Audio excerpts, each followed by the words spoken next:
L'information d'aujourd'hui est très courte et très intense. J'espère que vous êtes prêts. Vous allez voir, aujourd'hui, c'est la confirmation de tout ce que je vous ai dit. Cet État va s'effondrer. On commence d'abord avec BFM qui nous dit l'Iran a récemment lancé la production d'un intercepteur de 4e génération entièrement conçu localement. Pendant que l'ennemi est en train de s'effondrer, pendant que l'ennemi est en train de s'affaiblir, les ingénieurs iraniens ne sont pas en train de chômer. Ils ne sont pas au chômage.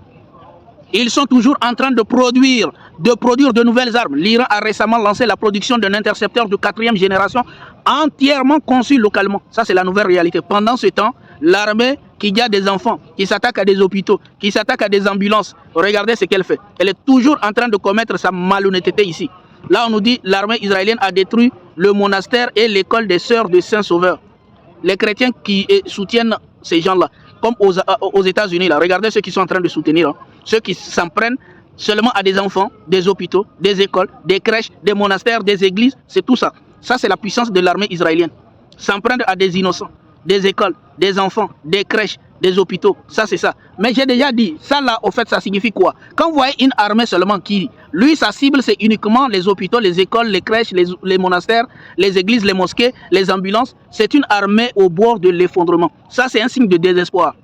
Vous savez, le désespoir a plusieurs manières de s'exprimer. Comme ça, quand vous voyez une armée soi-disant l'une des armées la plus puissantes et qui, lui, sa cible, c'est des enfants, des hôpitaux, des écoles, c'est que c'est une armée au bord de l'effondrement. C'est une armée désespérée. Une armée qui est consciente de sa faiblesse. Mais qui, puisqu'il est conscient de sa faiblesse, il ne va pas essayer de le prouver. Il va essayer, au fait, de le démontrer à travers le bombardement des écoles, des innocents, des ambulances, au fait, pour essayer de donner l'impression qu'il est encore une armée puissante. Parce qu'au fait, pour cacher sa faiblesse, il va falloir agir par la terreur. C'est ça la stratégie de l'armée israélienne. La stratégie de l'armée israélienne, c'est quoi? C'est une armée tellement faible que pour cacher sa faiblesse, il va falloir user de terreur. Bombarder des hôpitaux, des écoles, et puis, quoi? Au fait, produire un choc dans la société, une terreur, une peur. C'est comme ça. C'est la même chose que les Américains ont fait. Début de guerre, ils ont bombardé une école tuant 168 petites fillettes. C'est ça. C'est leur stratégie. Leurs stratégies sont tellement faibles, c'est tellement des armées faibles qu'ils ne s'en prennent qu'aux innocents. Des gens sans défense. C'est ça la vérité. Et regardez, l'armée israélienne a détruit le monastère et l'école des sœurs du Saint-Sauveur à Yoron, au sud du Liban, dans la zone tampon qu'elle a établie. Pendant ce temps, pendant que lui, il s'en prend au monastère, regardez, les vrais combattants, les vrais héros, les vrais défenseurs, les vrais guerriers, regardez ce qu'ils font. Vidéo du Hezbollah abattre un drone israélien Hermès dans le ciel de Nabati au sud du Liban. Ça, c'est la vérité. On a affaire à une armée lâche qui fuit face aux combattants du Hezbollah et qui va aller bombarder des monastères. Bombarder des monastères. Vous comprenez ça? C'est ça la différence. Hein? C'est ça. C'est les héros des médias de propagandistes occidentaux sont des gens qui s'en prennent à des hôpitaux, les gars. On continue dans l'actualité, les gars. Mossad, regardez, ça c'est la nouvelle stratégie. Je pense que si vous avez regardé les médias de propagande, vous avez déjà vu ces nouvelles. Soit disant, il y a des gens qui attaquent des synagogues, il y a des gens qui font des attaques sur les synagogues. Ça c'est la nouvelle, c'est l'une des stratégies de l'armée israélienne, de l'armée sioniste d'Israël, en fait. C'est quoi? C'est à chaque fois que, au fait, l'humanité est consciente que c'est une armée dangereuse et que c'est un état dangereux, que l'humanité est en train de les dénoncer, qu'ils sont en train de voir que, au fait, leur propagande, ça ne marche plus. Les gens ne les écoutent plus. Tout ce qu'ils font, personne n'y croit. Qu'est-ce qu'ils font? Ils essayent de faire des attaques sous faux drapeau. Et c'est exactement ça. Le Mossad admet, nous sommes sur RT, Mossad admet des frappes sous faux drapeau sur des synagogues à l'étranger. Ouais. C'est comme ça, c'est eux-mêmes qui vont attaquer des synagogues et venir amplifier cela dans les médias, dire ouais, telle personne c'est antisémite, il y a des attaques antisémites. Pourtant, ceux qui soi-disant font des attaques antisémites, personne ne les voit. Juste un peu simplement venir se plaindre dans les médias parce qu'ils ont besoin de compassion. Ces gens-là vivent de la pitié, ils vivent de la compassion. Il faut que tout le monde, il faut qu'en fait, il faut qu'ils se présentent toujours en état de victime. Parce que l'existence de l'État israélien, c'est la victimisation. Le jour où cette victimisation disparaît, c'est fini. Ils ne sont rien. Donc, au fait, eux-mêmes vont s'auto-attaquer pour, au fait, trouver un moyen de se victimiser. Regardez, le Mossad admet des frappes sous faux drapeau sur des synagogues à l'étranger. La Chine ordonne à ses entreprises nationales d'ignorer les sanctions américaines visant des raffineries accusées par Washington d'acheter du pétrole iranien. La Chine dit à ses entreprises, ignorez les menaces, ignorez les sanctions, les soi-disant sanctions américaines. Allez acheter partout là où vous voulez. Et on dit c'est fini, hein. Le leadership américain c'est fini. Cette guerre a montré que les Américains c'est des faibles, ils ne sont rien, ils ne peuvent rien et que au fait c'est juste la propagande médiatique que nous avons subie. Et là la Chine est en train de dire à partir de maintenant, si les Américains sanctionnent un pays, nous on s'en fout de ça. Donc la Chine ordonne à ses entreprises nationales d'ignorer les sanctions américaines visant à des raffineries accusées par Washington d'acheter du pétrole iranien, affirmant qu'elles ne doivent ni reconnaître, ni appliquer, ni respecter ces mesures afin de défendre les intérêts nationaux. La stratégie a changé. Tout est en train de changer. Je vous dis, regardez, guerre en Iran, au Moyen-Orient, l'armée israélienne mise à mal par les drones à fibre optique du Hezbollah. Le Hezbollah est en train d'affiner sa stratégie. Ils ont des drones que les Israéliens ne peuvent même pas voir. Ils sont là comme ça en groupe avec leurs soi-disant chars. Et puis il y a des drones qui viennent comme ça les coincer. Boum. C'est pourquoi, au fait, ils sont traumatisés. Et pour cela, on vous parle que ces gens-là sont traumatisés. Quand ils rentrent chez eux, ils se garent. Parce qu'ils sont trop traumatisés. En réalité, ils sont coincés dans le sud du Liban. Ils sont rentrés, il n'y a pas moyen. Ils sont coincés là-bas. Guerre en Iran, au Moyen-Orient, l'armée israélienne mise à mal par les drones à fibre optique du Hezbollah. Et là, regardez ce que l'Iran dit, les gars. Nous sommes sur le média de propagandistes israéliens. Iran, un député menace les dirigeants arabes en cas d'attaque contre les responsables iraniens. Regardez, là, ça devient intéressant. Nous avons vu au début de la guerre, avant l'invasion de l'attaque lâche des américano-sionistes contre l'Iran. L'Iran avait prévenu, si ils nous attaquent, vous qui êtes les alliés des américano-sionistes dans la région, nous allons vous attaquer aussi. Qu'est-ce qui s'est passé? L'Iran les a attaqués. Maintenant, l'Iran est en train d'affûter sa stratégie. L'Iran est en train d'augmenter sa stratégie en disant, à partir de maintenant, si les américano-sionistes s'en prennent à nos dirigeants, nous attaquerons aussi vos dirigeants. C'est-à-dire que si les américano-sionistes gardent un seul de nos dirigeants, il y a des dirigeants chez vous aussi, on va garder. L'Iran, un député menace les dirigeants arabes en cas d'attaque contre les responsables iraniens. C'est-à-dire l'Iran, je vous dis, c'est des stratèges. Ils sont en train d'affûter leur stratégie.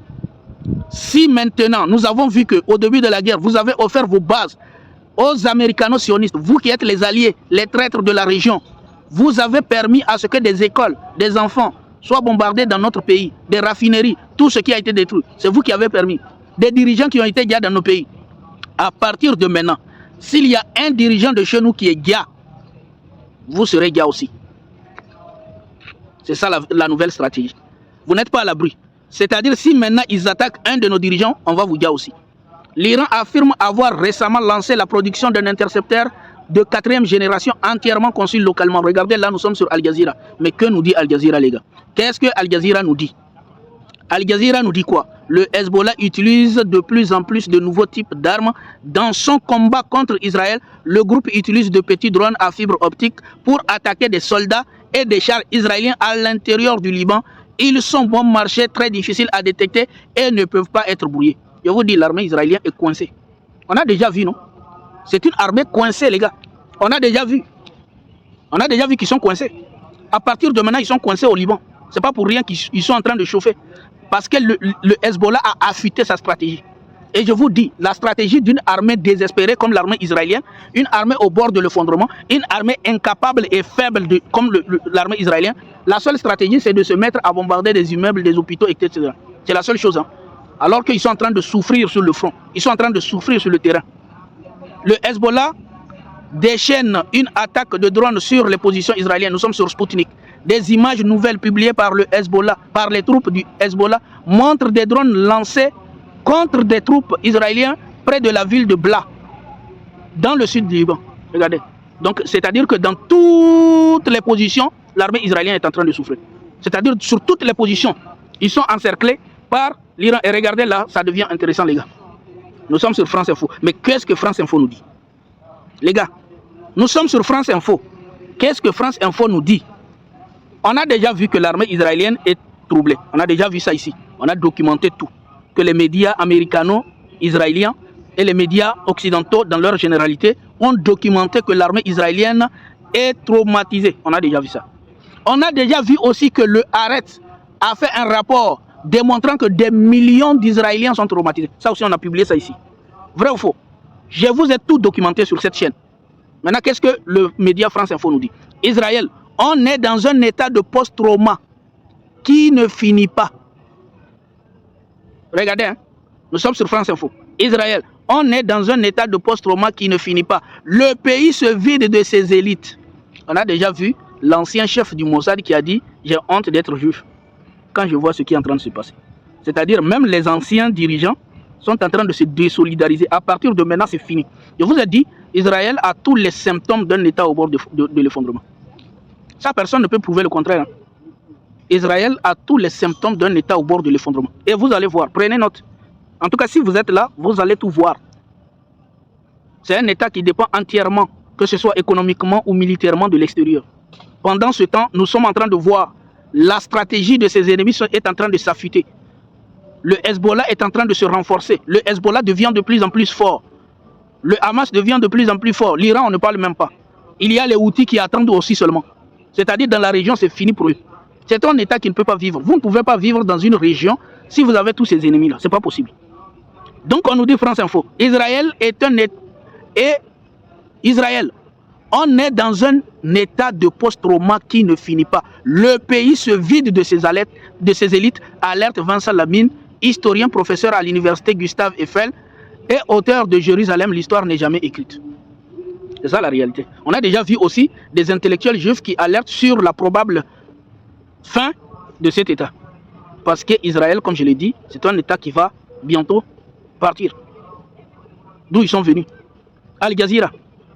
Le Hezbollah a ciblé un rassemblement de véhicules et de soldats israéliens dans la ville d'Al-Bayada avec de l'altillerie, selon le communiqué du groupe.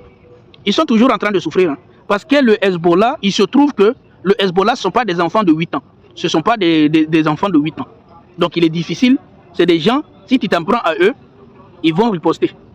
Donc Israël est en train de comprendre. Ils sont là-bas avec leurs chars. Le Hezbollah est là avec ses drones. Bon marché.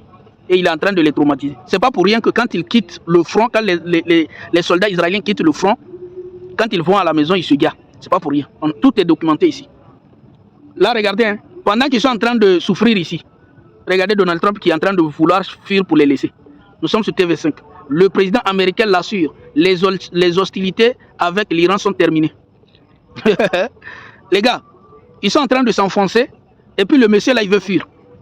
Le président américain l'assure, les hostilités avec l'Iran sont terminées. Lui, il veut fuir.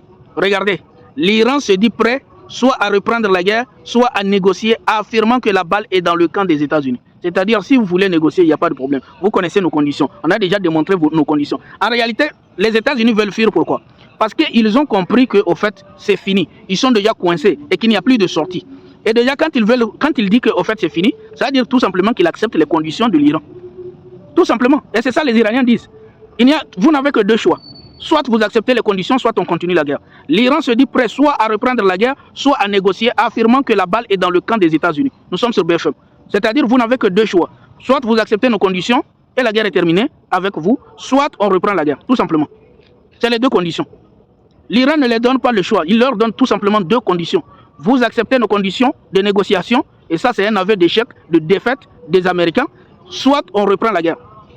L'affrontement avec l'Iran pourrait laisser Trump plus mal en point qu'avant d'aller à la guerre.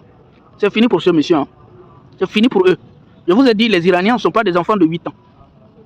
Tout ce que Israël est en train de faire à Gaza n'a jamais été un signe de force. C'est un signe de désespoir. Un État qui est désespéré. Quand vous voyez des gens qui s'en prennent à des enfants, bombarder des gosses, bombarder des écoles, des hôpitaux, des trucs, ça veut dire que ces gens sont au bout du rouleau. C'est des gens désespérés. Et la stratégie de ces États-là, les États faibles, comme des États comme ça, qui sont tellement arrogants mais faibles. Parce qu'ils sont arrogants et faibles. Parce que c'est deux choses en réalité qui sont contradictoires. Normalement, quand tu es arrogant, tu dois être fort et puissant. Mais puisqu'ils sont arrogants et faibles, la stratégie serait de s'en prendre aux innocents, aux écoles, aux infrastructures, pour faire un choc à la population. C'est ce qu'ils ont fait en Iran. Début de guerre, en même temps, ils ont bombardé une école. C'est ça. Pour essayer de faire un choc dans la société israélienne et iranienne.